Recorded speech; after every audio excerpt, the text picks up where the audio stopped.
اعوذ باللہ من الشیطان اللعین الرجیم بسم اللہ الرحمن الرحیم اللہم صلی علی محمد و آل محمد۔ السلام علیکم۔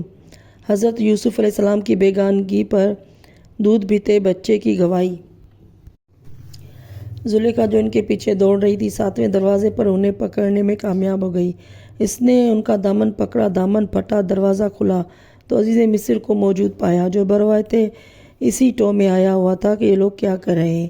زلیخا نے جو ہی عزیز مصر کو دیکھا مکمل مجرم ہونے کے باوجود کمال جرأت و بینائی کے ساتھ کہا کہ اے میرے والی نعمت، ایسے شخص کے ساتھ کیا سلوک کرنا چاہیے جو تمہارے ناموس کے بارے میں بد نیت ہو؟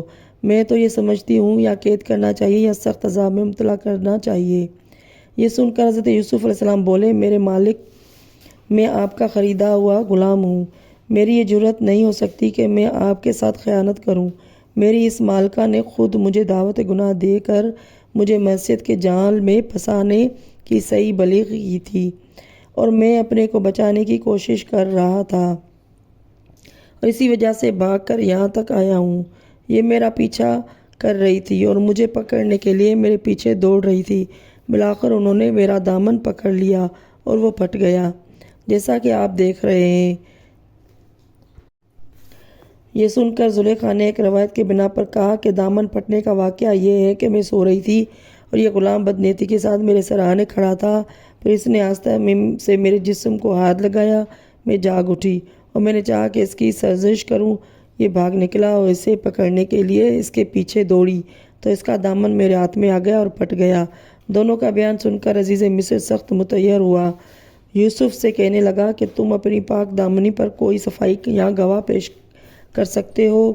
حضرت یوسف علیہ السلام نے فرمایا کہ میرے پاس تو کوئی گواہ نہیں ہے، میں آپ کو یقین دلاتا ہوں کہ میں جو کچھ کہہ رہا ہوں بالکل سچ ہے۔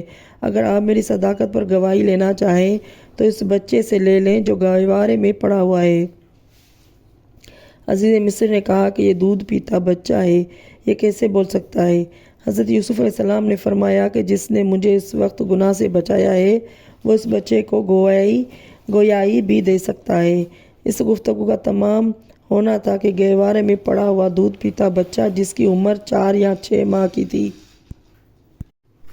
جس کا نام خیلخا تھا، جو زلیخا کا ماموں زاد خالہ زاد بھائی تھا، بلند آواز سے بولا، ان کان قمیصہ قد من قبل فصدقت وهو من الکاذبین وان کان قمیصہ قد من دبر فکذبت وهو من الصادقین، کہ اگر ان کا کرتا آگے سے پھٹا ہوا ہو تو یہ سچی اور وہ جھوٹے ہیں، اگر ان کا کرتا پیچھے سے پھٹا ہوا ہو تو یہ جھوٹی اور وہ سچے ہیں۔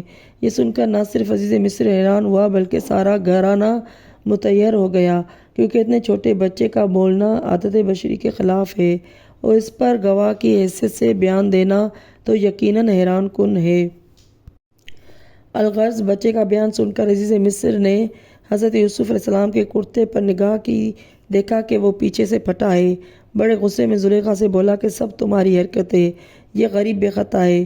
پھر یوسف کی طرف مخاطب ہو کر کہا کہ یوسف، اب اس بات کو جانے ہی دو اور کسی پر ظاہر نہ کرو، کہیں ایسا نہ ہو کہ افسانہ بن جائے اور ذلت و رسوائی ہو۔ پھر زلیخا کی طرف متوجہ ہو کر بولا، اپنے گناہ کی معافی مانگو، توبہ کرو، یہ جو کچھ تم نے کیا اچھا نہیں کیا۔ ایک روایت میں ہے کہ عزیز مصر خیلخا کا بیان سن کر سخت غیظ میں آ گیا، اس نے ارادہ کیا کہ زلیخا کو قتل کر دے اور یوسف کو جیل بھیج دے۔ یہ حال دیکھ کر اس بچے نے گہوارے سے آواز دی کہ عزیز، اگر تو نے ایسا کیا تو گناہ گار بھی ہوگا اور تیرا یہ عمل رسوا کن بھی ہوگا، لہٰذا وہ باز رہا۔ تبری میں ہے کہ اس واقعے سے زلیخا کا جذبہ عشق کم نہ ہوا اور وہ برابر تنہائی میں اپنا مقصد حاصل کرنے کی صحیح کرتی رہی، لیکن جب کسی طرح کامیاب نہ ہوئی تو اس امر کی صحیح کرنے لگی کہ یوسف قید کر دیے جائیں۔ عزیز مصر نے اس کے اصرار پر کہا کہ جب اس کا جرم ثابت نہیں ہوا میں کس طرح اسے قید کروں؟ یہ سن کر زلیخا کا ایک چچا زاد بھائی کہنے لگا کہ مناسب یہی ہے کہ بدنامی کو کم کرنے اور زلیخا کو رسوائی سے بچانے کے لیے 2-1 ماہ قید کر دیا جائے۔ عزیز مصر نے اس کی بات بادل اور خواستہ مان کر انہیں قید خانے میں بھیج دیا۔ ایک روایت میں ہے کہ زلیخا نے قید میں بھیجنے سے پہلے عزیز مصر کو اس بات پر راضی کر لیا تھا کہ یوسف کی پشت پر کوڑے لگائے جائیں، چنانچہ جلاد بلایا گیا، حکم کوڑے کا دیا گیا۔ جلاد نے زمین پر کوڑے مارے۔ زلیخا نے پشت یوسف کو پر کوڑے لگانے کی ہدایت کی۔ اس نے ایک تازیانہ پشت یوسف پر لگا دیا۔ زلیخا تڑپ کر پردہ سے باہر آ گئی۔ جتنا بڑا نشان پشت یوسف پر تھا، اتنا ہی بڑا نشان پشت زلیخا پر نمایاں تھا۔ اللہم صلی علی محمد وآل محمد۔ ناظرین، میری ویڈیو اچھی لگے تو لائک اور سبسکرائب کر لیں۔ اگلی ویڈیو تک کے لیے